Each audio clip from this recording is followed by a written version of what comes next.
Chapter 18. In the Jackdaw's Nest. "This," said the Gump, in a squeaky voice, not at all proportioned to the size of its great body, "is the most novel experience I ever heard of. The last thing I remember distinctly is walking through the forest and hearing a loud noise. Something probably killed me then, and it certainly ought to have been the end of me. Yet here I am, alive again, with four monstrous wings, and a body which I ventured to say would make any respectable animal or fowl weep with shame to own.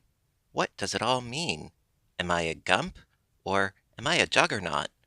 The creature, as it spoke, wiggled its chin whiskers in a very comical manner. "You're just a thing," answered Tip, "with a Gump's head on it, and we have made you and brought you to life so that you may carry us through the air wherever we wish to go." "Very good," said the thing. "As I am not a Gump, I cannot have a Gump's pride or independent spirit, so I may as well become your servant as anything else. My only satisfaction is that I do not seem to have a very strong constitution, and I am not likely to live long in a state of slavery." "Don't say that, I beg of you," cried the Tin Woodman, whose excellent heart was strongly affected by this sad speech. "Are you not feeling well today?" "Oh, as for that," returned the Gump, "it is my first day of existence, so I cannot judge whether I am feeling well or ill," and it waved its broom tail to and fro in a pensive manner. "Come, come," said the Scarecrow kindly, "do try to be more cheerful, and take life as you find it. We shall be kind masters, and will strive to render your existence as pleasant as possible. Are you willing to carry us through the air wherever we wish to go?"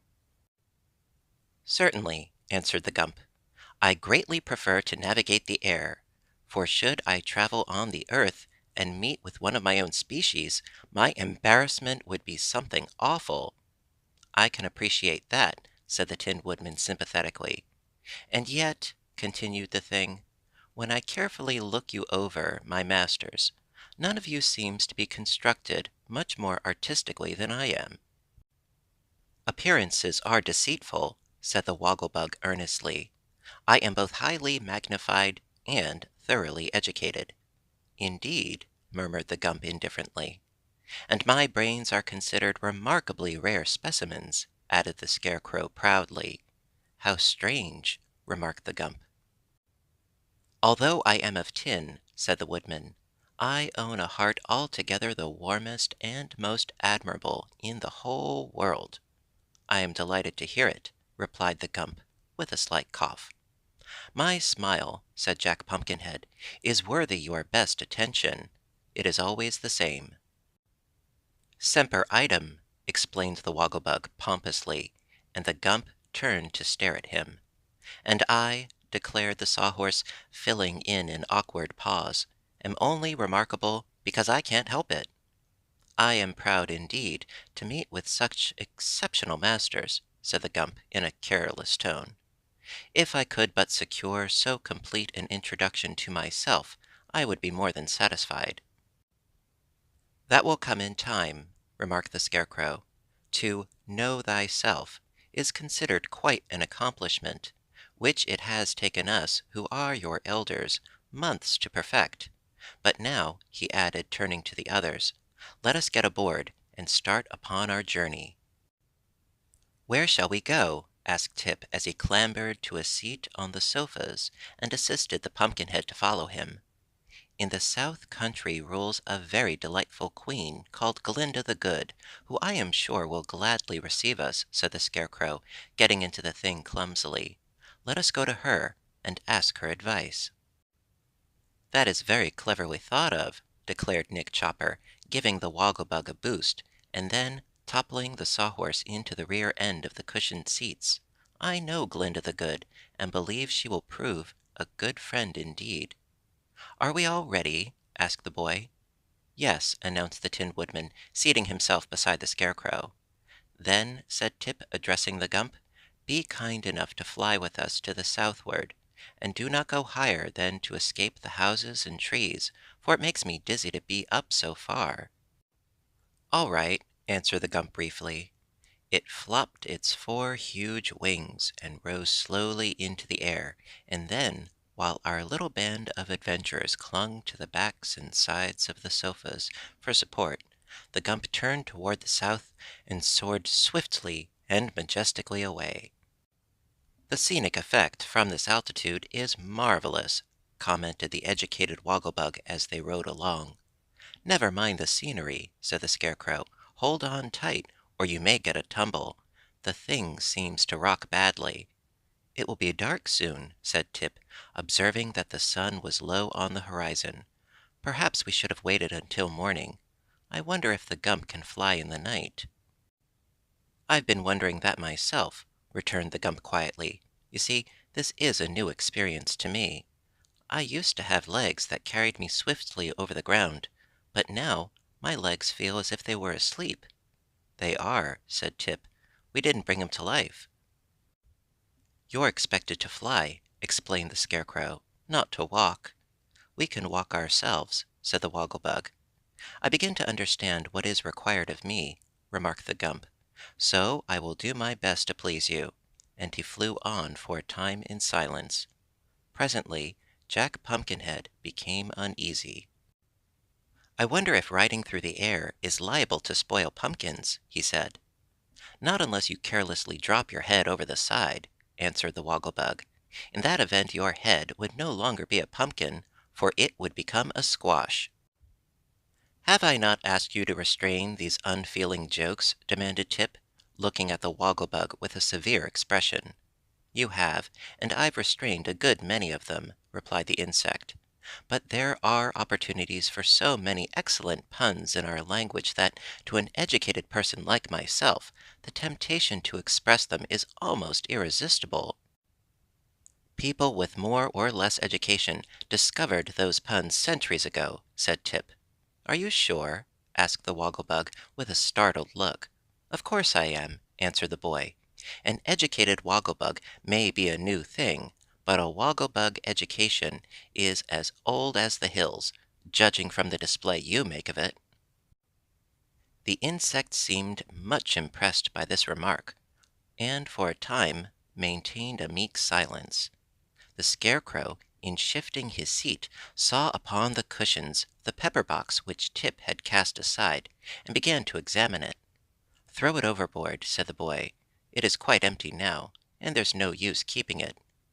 "Is it really empty?" asked the Scarecrow, looking curiously into the box.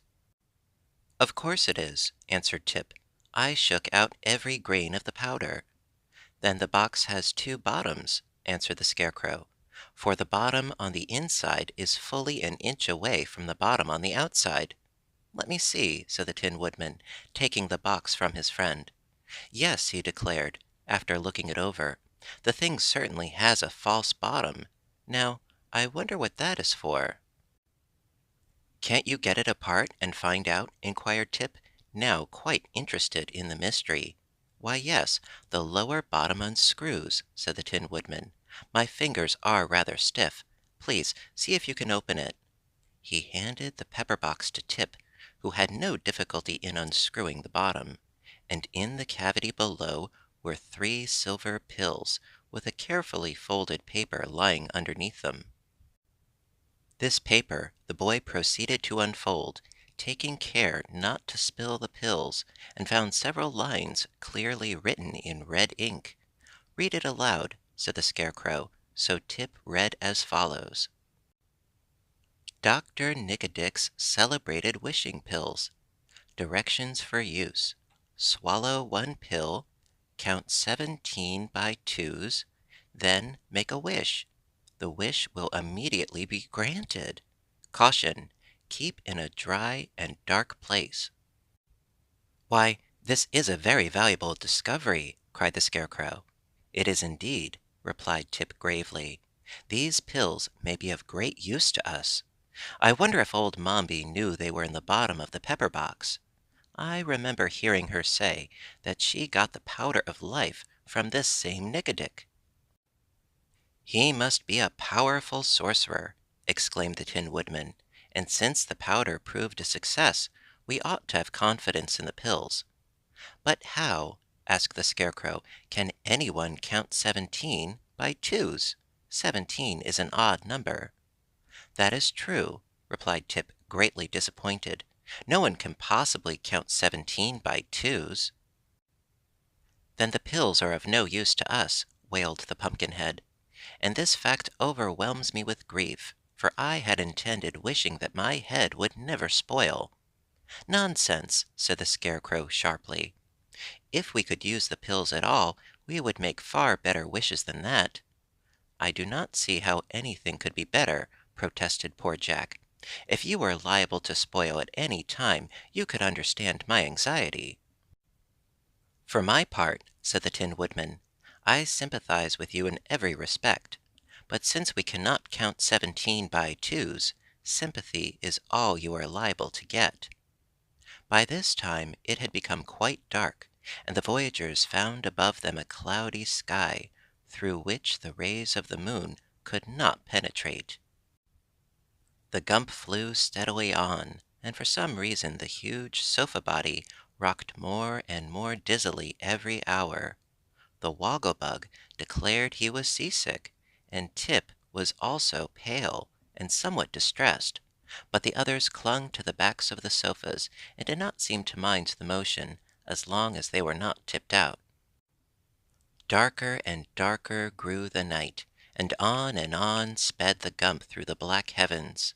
The travelers could not even see one another, and an oppressive silence settled down upon them. After a long time, Tip, who had been thinking deeply, spoke. "How are we to know when we come to the palace of Glinda the Good?" he asked. "It's a long way to Glinda's palace," answered the Woodman. "I've traveled it." "But how are we to know how fast the Gump is flying?" persisted the boy. "We cannot see a single thing down on the earth, and before morning we may be far beyond the place we want to reach." "That is all true enough," the Scarecrow replied, a little uneasily. "But I do not see how we can stop just now, for we might alight in a river, or on the top of a steeple, and that would be a great disaster." So they permitted the Gump to fly on, with regular flops of its great wings, and waited patiently for morning. Then Tip's fears were proven to be well founded, for with the first streaks of gray dawn they looked over the sides of the sofas and discovered rolling plains dotted with queer villages, where the houses, instead of being dome-shaped, as they are all in the land of Oz, had slanting roofs that rose to a peak in the center. Odd-looking animals were also moving about upon the open plains, and the country was unfamiliar to both the Tin Woodman and the Scarecrow, who had formerly visited Glinda the Good's domain and knew it well. "We are lost," said the Scarecrow dolefully. "The Gump must have carried us entirely out of the land of Oz and over the sandy deserts and into the terrible outside world that Dorothy told us about." "We must get back," exclaimed the Tin Woodman earnestly. "We must get back as soon as possible." "Turn around," cried Tip to the Gump. "Turn as quickly as you can." "If I do, I shall upset," answered the Gump. "I'm not at all used to flying, and the best plan would be for me to alight in some place, and then I can turn around and take a fresh start." Just then, however, there seemed to be no stopping place that would answer their purpose. They flew over a village so big that the Woggle-Bug declared it was a city, and then they came to a range of high mountains with many deep gorges and steep cliffs showing plainly. "Now is our chance to stop," said the boy, finding they were very close to the mountain tops. Then he turned to the Gump and commanded, "Stop at the first level place you see." "Very well," answered the Gump, and settled down upon a table of rock that stood between two cliffs. But not being experienced in such matters, the Gump did not judge his speed correctly, and instead of coming to a stop upon the flat rock, he missed it by half the width of his body, breaking off both his right wings against the sharp edge of the rock, and then tumbling over and over down the cliff. Our friends held on to the sofas as long as they could, but when the Gump caught on a projecting rock, the thing stopped suddenly, bottom side up, and all were immediately dumped out. By good fortune, they fell only a few feet, for underneath them was a monster nest, built by a colony of jackdaws in a hollow ledge of rock, so none of them, not even the Pumpkinhead, was injured by the fall. For Jack found his precious head resting on the soft breast of the Scarecrow, which made an excellent cushion, and Tip fell on a mass of leaves and papers, which saved him from injury. The Woggle-Bug had bumped his round head against the Sawhorse, but without causing him much more than a moment's inconvenience. The Tin Woodman was at first much alarmed, but finding he had escaped without even a scratch upon his beautiful nickel plate, he at once regained his accustomed cheerfulness, and turned to address his comrades. "Our journey has ended rather suddenly," said he, "and we cannot justly blame our friend the Gump for our accident, because he did the best he could under the circumstances. But how we are ever to escape from this nest, I must leave to find someone with better brains than I possess." Here he gazed at the Scarecrow, who crawled to the edge of the nest and looked over. Below them was a sheer precipice several hundred feet in depth. Above them was a smooth cliff, unbroken, save by the point of rock where the wrecked body of the Gump still hung suspended from the end of one of the sofas. There really seemed to be no means of escape, and as they realized their helpless plight, the little band of adventurers gave way to their bewilderment. "This is a worse prison than the palace," sadly remarked the Woggle-Bug. "I wish we had stayed there," moaned Jack. "I'm afraid the mountain air isn't good for pumpkins." "It won't be when the jackdaws come back," growled the Sawhorse, which lay waving its legs in a vain endeavor to get upon its feet again. "Jackdaws are especially fond of pumpkins." "Do you think the birds will come here?" asked Jack, much distressed. "Of course they will," said Tip, "for this is their nest." "And there must be hundreds of them," he continued, "for see what a lot of things they have brought here." Indeed, the nest was half filled with a most curious collection of small articles for which the birds could have no use, but which the thieving jackdaws had stolen during many years from the homes of men. And as the nest was safely hidden where no human being could reach it, this lost property would never be recovered. The Woggle-Bug, searching among the rubbish, for the jackdaws stole useless things as well as valuable ones, turned up with his foot a beautiful diamond necklace. This was so greatly admired by the Tin Woodman that the Woggle-Bug presented it to him with a graceful speech, after which the Woodman hung it round his neck with much pride, rejoicing exceedingly when the big diamonds glittered in the sun's rays. But now they heard a great jabbering and flopping of wings, and as the sound grew nearer to them, Tip exclaimed, "The jackdaws are coming, and if they find us here, they will surely kill us in their anger." "I was afraid of this," moaned the Pumpkinhead. "My time has come."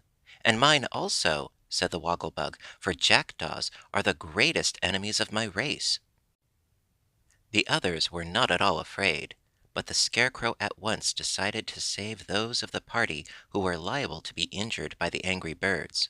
So he commanded Tip to take off Jack's head and lie down with it in the bottom of the nest, and when this was done he ordered the Woggle-Bug to lie beside Tip. Nick Chopper, who knew from past experience just what to do, then took the Scarecrow to pieces, all except his head, and scattered the straw over Tip and the Woggle-Bug, completely covering their bodies. Hardly had this been accomplished when the flock of jackdaws reached them. Perceiving the intruders in their nest, the birds flew down upon them with screams of rage.